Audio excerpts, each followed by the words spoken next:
Hi, my friends and family. This is me, Trey. And seems that Mr. Bill Gates is playing a special little trick on me today. I can't even see what's happening.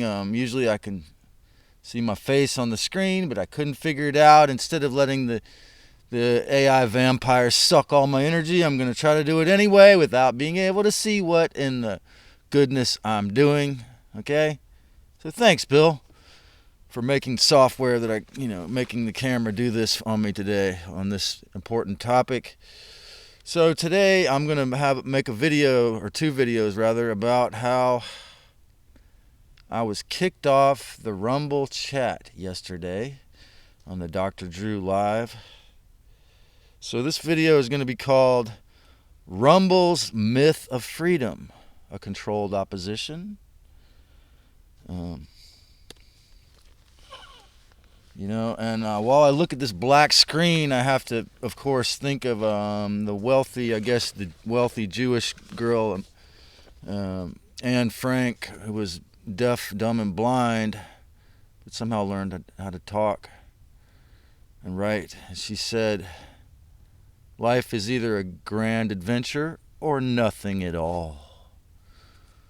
So I feel like I got to pick myself up and dust myself off and start all over again.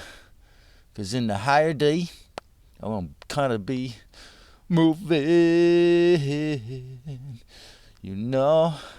I gotta get up and around where I can't be found. 'Cause I got to pick myself up, dust myself off, and start it all over again." In this video I ask, is this show even less kosher in Florida, where no one can go without being in the box? And Lucifer's predictability makes them the losers in the war. Like today, like every weekend, it has to be geoengineered, cold and gray. And the Event 201, they explained exactly what they were going to do in 2020. So Rumble's Myth of Freedom. Why this topic? Why do I want to call Rumble a controlled opposition? Well, the Dr. Drew moderator on Rumble yesterday muted or censored or deleted me or kicked me off of the chat room. Now, I'll admit that, I try to do the proverbial verbal semantic tightrope walk of telling the truth and not pissing anyone off enough to get killed or kicked off. But I thought Rumble was all about free speech. No. I guess it's a controlled opposition, if you say anything that's, against their guidelines. Well, see, Rumble's been around since 2010. It didn't start yesterday. It has a lot of sports videos, which I guess is why it's called Rumble.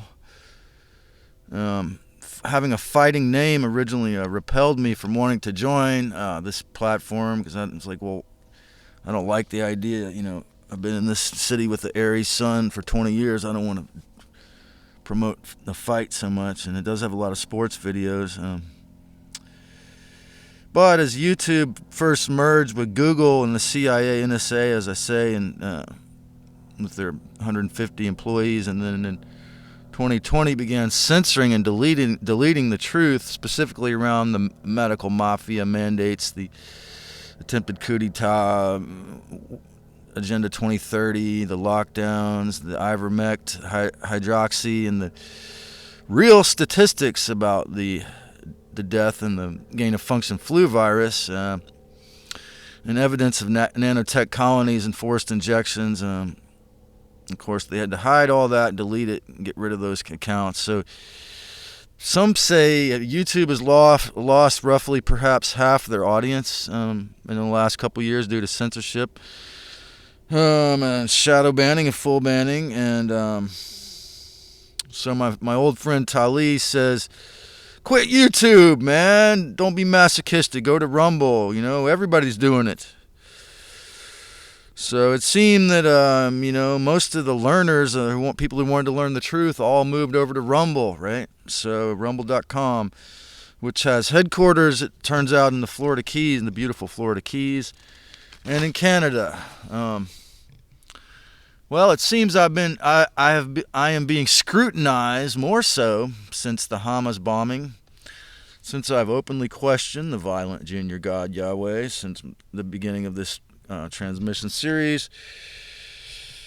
You gotta really notice how the dark side is really, they covered their bases for ascension, as I've said in previous transmissions, through channeling, through having most of all the channeling coming from the dark side. Knowing the Anunnaki perhaps placed the Jewish as administrators, controllers, and landlords and wardens.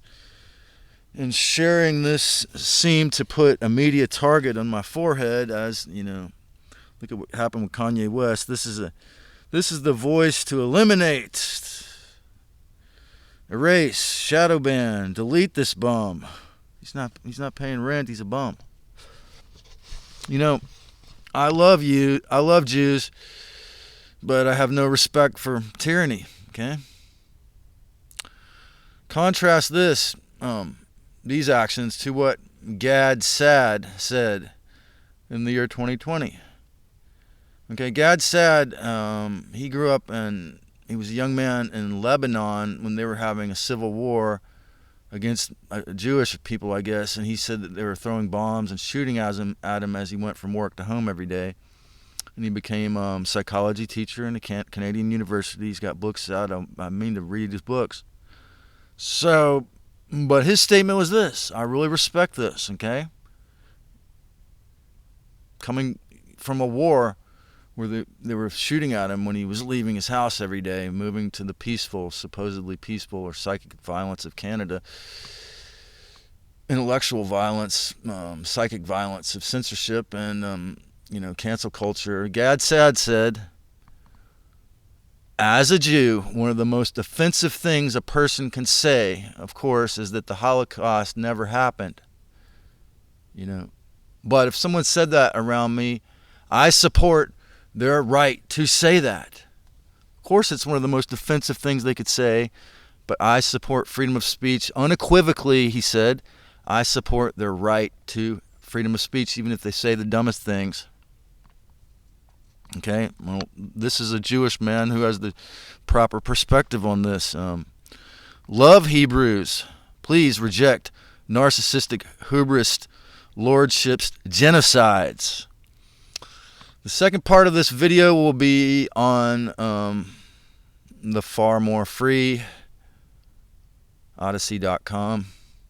Please enjoy your lives and try to make a respectful and beautiful world here, folks, even if the ones who have the reins are doing their best to keep us in the darkness. Love you.